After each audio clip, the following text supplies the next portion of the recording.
What's going on? My name is, as promised, you can call me AP. And by the sound of my voice, you can probably guess that I played the Black Ops 7 beta. Well, I just got finished playing the Black Ops 7 beta. And I mean, it's kind of like we saw this coming, right? Even during COD Next, I was like, man, Thursday's gonna be rough. I mean, it's every Call of Duty streamer, well, any Call of Duty small time streamer, when you first start out with a YouTube channel or any kind of social media geared towards Call of Duty, you are in hopes of building up your channel and then also getting invited to COD Next. Man, this time was just very, very different. I was watching these content creators, like, and the looks on all their faces when they were playing Black Ops 7, it was almost like they were just looking for a glimmer of hope of some sort that they can grasp onto, that, you know, oh, I like this about the game and this is gonna keep me playing the game for X amount of months or so. And the looks on their face was just, I mean, just depressing. Like, normally I would be like, man, I wish I was there. You know, I wish I would get an invite. But during COD Next, I was like, I just feel bad for him. Every single content creator, well, mid to big size content creator, was just sitting there wondering why they were there. And then fast forward to the drop of the beta of Black Ops 7, I'm sitting here with the same look on my face, but thinking to myself, why am I playing this? Like, why do I have this controller in my hand playing this game? And I could tell the way the game was going to be going within the first 10-15 minutes. And yeah, so let me get into some of the stuff that I'm going to be talking about, what I disliked about the game and then what I liked about the game. So let's get into it. So my overall impression of Black Ops 7 is that it feels like Black Ops 6 and Black Ops 4. Pretty much everybody has said that about the game, and I'm gonna have to agree with them. The game itself just feels like we've played it so many times, and you would think that with the developers knowing that Battlefield 6 is coming out, that they would put their best foot forward trying to make a good game that everybody would love. But this is their best effort. This, like, when you step back and look at what they have created over the like years and the overall decline of Call of Duty, Black Ops 6 is their best effort. So I'm always gonna think this about Call of Duty. Now, let me know in the comment section if you disagree. Maybe you can change my mind, but when I first turn on a new Call of Duty, I'm always looking at the maps. I feel like the maps are going to be what's going to be determine the retention of the game itself. If the maps aren't good, people aren't going to like it. If the maps are great, people are going to play for longer. That is the initial thought when I'm looking at Call of Duty. Are the maps good? And these maps, I don't understand. Like, we've gone through COD Next for BO6. Now we are just past COD Next of BO7. And they tell us that they're going to be giving us the 3-lane traditional maps that we asked for. And every single year, well, the past 2 years, they've fallen short. These are, right now, as far as the 4 maps that we have, are the worst maps that I've ever played in a Call of Duty beta. I mean, the spacing is like, either the spacing is too tight in certain areas, or it's so wide open that you don't even know where people are coming from. All the maps have bad lanes, and the pacing of the maps are even worse.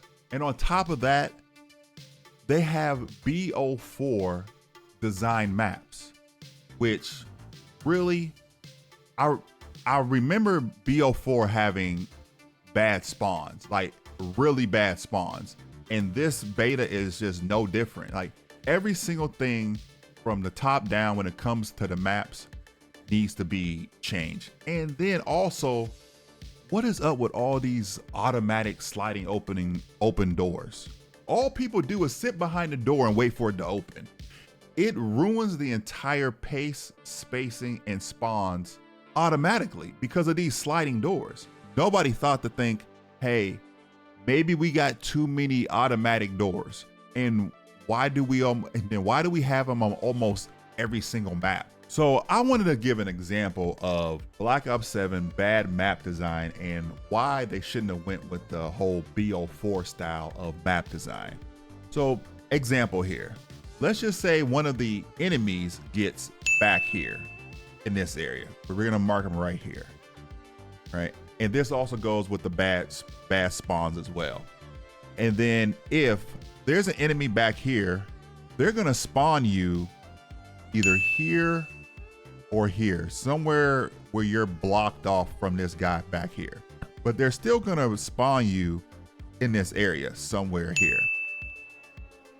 The bad side is if somebody from his team is right here or right here, then you get sandwiched in between the other team.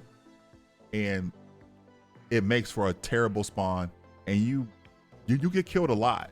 Like I've seen this happen plenty of times and I've seen my team do it to other teams and this has been done to us too. It just makes for poor map design and just not a very fun experience for people playing this game. This map is exposure, and this is the little back area that I'm talking about, where somebody can sit back in this area right here, and then they'll spawn you somewhere over here. And then if the other team's team is waiting up here, you will get trapped in this area. I don't understand what they were thinking when they were creating these maps, but they're not good. They're not good at all. So another thing that determines if Call of Duty is going to be a good game or not that year is going to be the field upgrades and the score streaks. BO7, it doesn't even feel like they're score streaks or field upgrades. It's more so participation trophies. And the one score streak that I think is going to ruin hardpoint and domination are the skewers. I think that those should be worth more, where you have to get more points to actually earn a skewer, because like I've been in games where people have called in 6, 7, 8 skewers in a row, like back to back to back. Like they're so easy to get. And then for the field upgrades, I really don't think that we need drone pods. They are easy to blow up, but I really just don't feel like they're needed in a field upgrade. When I remember Call of Duty, maybe I'm just past this time, but when I remember Call of Duty, they were focused more on the gunplay and the weapon play than they are with the field upgrades and all these extras. And they're constantly making them easier and easier to use, so then people can just get a kill, which it kind of ruins the game, because sometimes, well, a lot of the times you really don't even earn the stuff. You just have to keep playing. Now at the top of my list, well, not at the top of my list, let's put it slightly under maps, right? Because maps, man, do I fucking hate those maps. I don't know who made those maps, but those things is trash. But right under that, just right under the cheeks of the trash ass maps is audio. I don't understand how you go from this audio over here. That's pretty decent. BO6 was okay. It was okay audio. I mean, we like managed. But then you bring out BO7 and it's even worse. People running up full speed, sprinting up my back, and I can't even hear them. I don't understand how they can never ever get the audio right. The audio was one of the things that made me just turn off the game. I was like, you know what? I'm not gonna stress myself sitting over here playing when there's a full team sprinting up behind me and I can't hear them. It just made for like the most frustrating gameplay that I've ever had to deal with.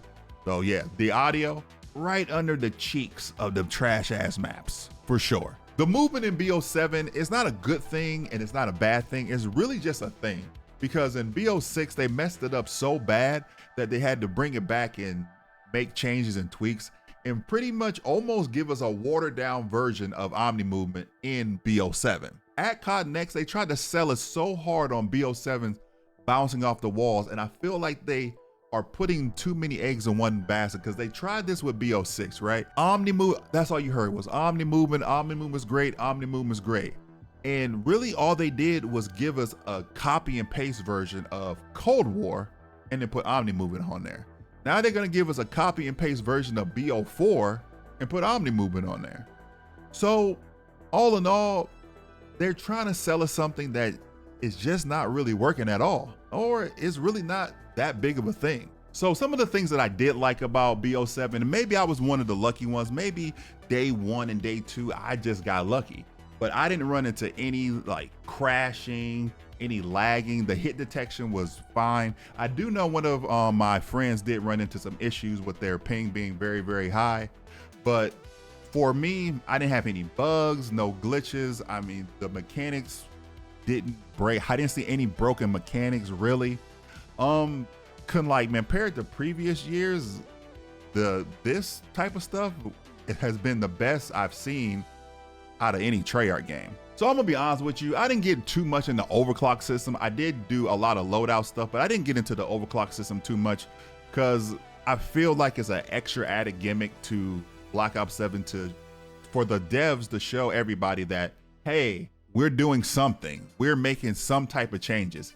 And definitely not the right changes. It's definitely not the right changes, but that the overclock system, I could do without it. It's pointless. There's no reason at this point during the beta, there's no reason to really get into it. Maybe I'll get into it when I'm doing the overall camo grind, but the overclock system was, I feel like at this point, it's just a waste of time because there's so many things wrong with the game that it's just like, who cares? Fix other stuff. Stop giving us stuff that nobody asked for. You might think you know what's best for us, but apparently you don't, because we're paying for it. Well, I'm not paying for it anymore, but people are paying for this game, and you throw in an overclock system that really doesn't matter. So what? So what? My grenades, grow shoes, and tap dance around the fucking map. So the weapons in BO7, they're okay. There might be 2 or 3 weapons that are overly powered, but all in all the weapons are pretty balanced and weak at the same time, if that makes sense. So they're balancedly weak, I guess, if that makes any kind of sense. The thing about the weapons and the gunfights is that the TTK is very inconsistent. I'm trying to figure out what's going on with that, because there's times where you get into a gunfight and you're just instantly deleted, just like you are just on the ground and you don't even know what happened. And then there's times where you can actually get into a gunfight and it's pretty decent. So I don't really know what that's about, but maybe they can fix that in the actual game itself. But in the beta, things are really inconsistent. All in all, I want to remind you that BO7 was made at the same time as BO6. They've been making this game for 3 years, and this is all they have to show for it when it comes to a beta. Like I said earlier, you would think that they knew that Battlefield 6 was coming. Well, maybe they just thought that DICE and EA were just gonna present something like 2042 and people would actually hate it, but people love it. And you would think that they would put more of an effort to give us something more than what they did in Black Ops 7. This is sad to watch. This is sad to watch. And it's even more sad that they're paying people to present this game like it's really good. Even in the COD Next event, the announcers overhyped energy did not compare to what the energy was in the actual room. If you just looked right over their shoulder, just peeked over their shoulder, all you saw was sadness and depression. And everybody, and like whoever had a mic, they were just hopped up on G Fuel. And anytime they stuck a mic in front of a content creator's face, they were fucking lying. The one guy was like, I don't know what I can say, but you know, it's good. I don't know what I can say on this. Like, what are you talking about? You don't know what you can say or not. I guess you can't say your honest opinion. Jeez, oh man, this is gonna be a really rough year for anybody that likes multiplayer. It's gonna be a great year for people that like zombies. Man, I had a blast playing zombies and I just might play more of it. But when it comes to multiplayer, when I do the camo grind, because I'm still gonna do the camo grind because I'm a glutton for punishment, I guess. Me and Jev just have this deep need for punishment and abuse when it comes to multiplayer and camo grinding, whether the game is good or bad. We just have to do it. It's something with like inside of me. If I don't do the camo grind, like my skin starts to crawl and itch, and I just start breaking out in the heebie-jeebies if I don't do the camo grind. And I did it to myself, and I'm probably gonna do the camo grind this year. No, probably I am gonna do the camo grind this year. Yeah, so maybe I'll just document all of my camo grind. I should get something out of this, right? Maybe you guys can laugh at my pain. Until next time, this is AP, and I think the next video I'm gonna make is gonna be the fall of Treyarch. That sounds about right, because we're watching it in real time. That's all my time. I'm AP. Hit that like and follow button for more Call of Duty news and content, and stay tuned to my next video where I talk about the fall of Treyarch. Peace.